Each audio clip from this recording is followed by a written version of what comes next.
There is a particular kind of pain that cuts deeper than any physical wound, the silent withdrawal of someone who once occupied the center of your world. One day they're there, present, engaged, and the next, they've become a ghost in your life. Their messages grow shorter, their calls less frequent, their presence a shadow of what it once was. You reach out, and they pull back. You speak, and they respond with silence. You give, and they take without reciprocating.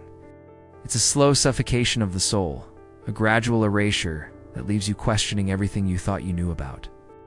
Connection, about them, about yourself. Most people, when faced with this emotional abandonment, react like wounded animals. They chase harder, love louder, plead more desperately. They send long texts explaining their feelings, make grand gestures to recapture attention, or confront with anger born from hurt.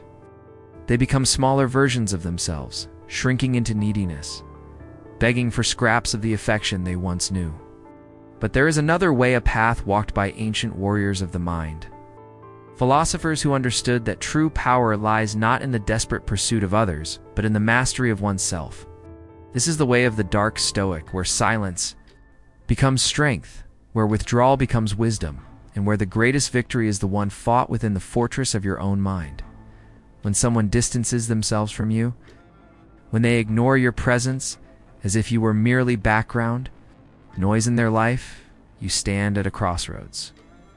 You can choose the path of the desperate, or you can choose the path of the emperor.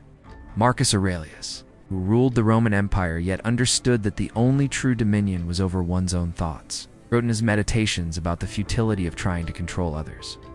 He knew that the moment you hand over your peace to another person's behavior, you have already lost the war. The Dark Stoic does not fight for attention. They withdraw it.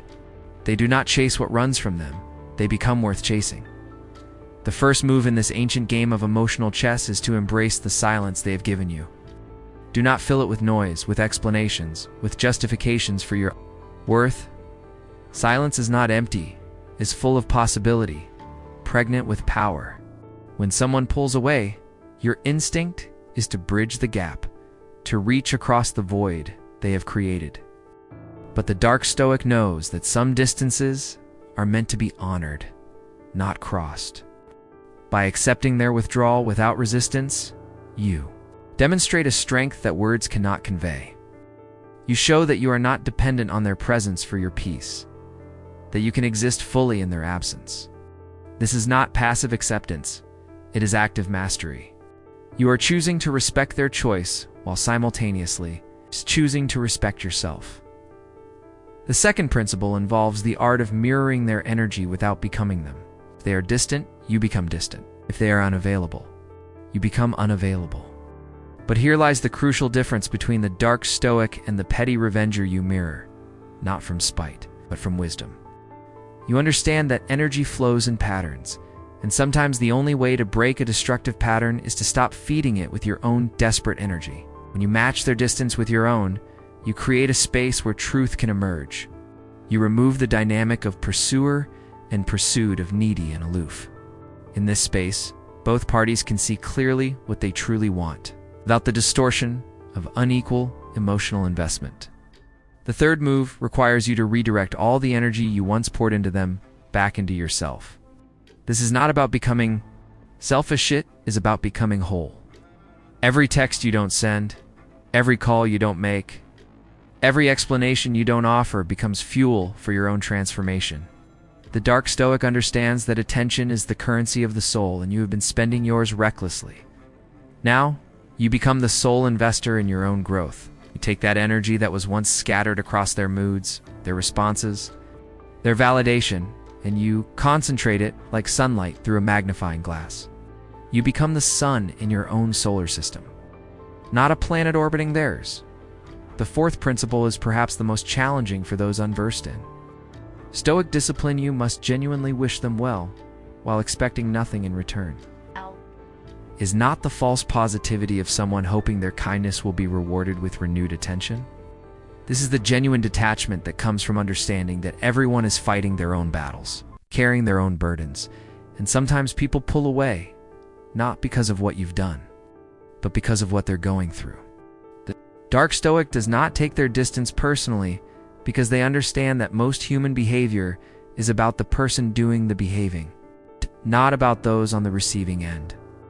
When you can genuinely wish someone well while they ignore you, you have transcended the ego's need for reciprocity. You have become free. The fifth move involves the deliberate cultivation of mystery through absence.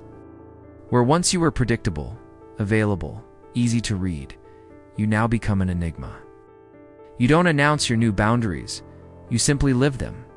You don't explain your absence, you simply become absent. Dark Stoic knows that people are drawn to what they cannot fully understand or control. By removing your constant presence, your predictable responses, your eager availability, you create space for curiosity to grow. You become a book with pages that cannot be read, a song with lyrics that cannot be deciphered. This is not manipulation, it is mystery. Mystery has its own magnetic pull. The sixth principle requires you to develop an almost supernatural level of emotional intelligence. While maintaining complete emotional independence, you observe their patterns, their moods, their behaviors, not as someone trying to win them back, but as a scientist studying a fascinating specimen. You learn to read the subtleties of their communication, the gaps between their words, the meaning in their silence. But this knowledge serves only to make you wiser, not to make them more accessible. The Dark Stoic gathers information not to use it against others, but to understand the complex machinery of human nature. Knowledge without attachment is wisdom. Knowledge with attachment is suffering. The seventh move is the hardest pill to swallow. You must genuinely prepare for the possibility that they may never return, and you must be completely at peace with that outcome. This is not pessimism. It is realism married to inner strength. The Dark Stoic does not hope for specific outcomes because hope tethered to external circumstances is just another form of prison. Instead, they hope for their own continued growth, their own deepening wisdom, their own expanding capacity for peace, regardless of external circumstances. When you can honestly say that you would be fine if they never spoke to you again, you have achieved something remarkably. You have become unmanipulatable. You have removed the very leverage that their absence was designed to create. The eighth principle involves the strategic use of indifference, not as a weapon, but as a shield. Indifference is not hatred. Hatred still cares, still burns, still attaches. Indifference is the complete absence of emotional investment in an outcome. When someone who has been ignoring you suddenly reaches out, the Dark Stoic does not jump at the opportunity like a starving person at a feast. They respond with polite interest, nothing more. They do not punish, but they also do not reward. They treat the contact as they would treat any other ordinary interaction with courtesy. But without the elevated emotional charge that once characterized their connection, this indifference is not cold, it is room temperature. It is neutral. It is free.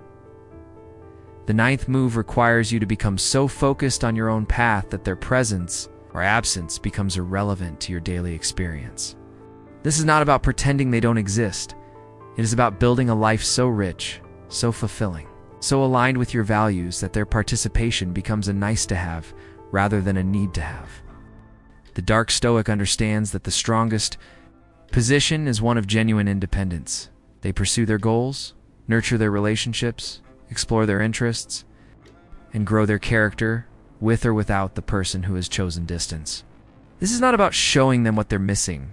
It is about discovering what you've been missing while you were focused on them. The 10th principle is the mastery of timing.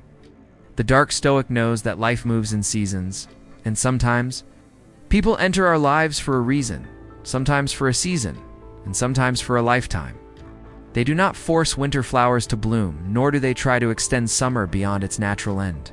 If someone is meant to be in your life, they will find their way back when the timing is right for both of you. If they are not meant to be, then their absence is actually a gift. It makes space for someone who is meant to be. The Dark Stoic does not rush the seasons of relationship. They allow things to unfold in their natural rhythm, understanding that forced outcomes rarely lead to authentic connections.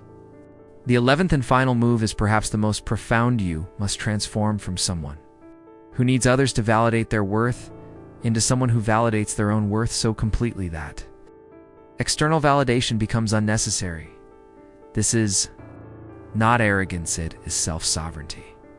The Dark Stoic has done the internal work necessary to know their own value without needing others to confirm it. They have faced their shadows, acknowledged their flaws, celebrated their strengths, and made peace with their humanity.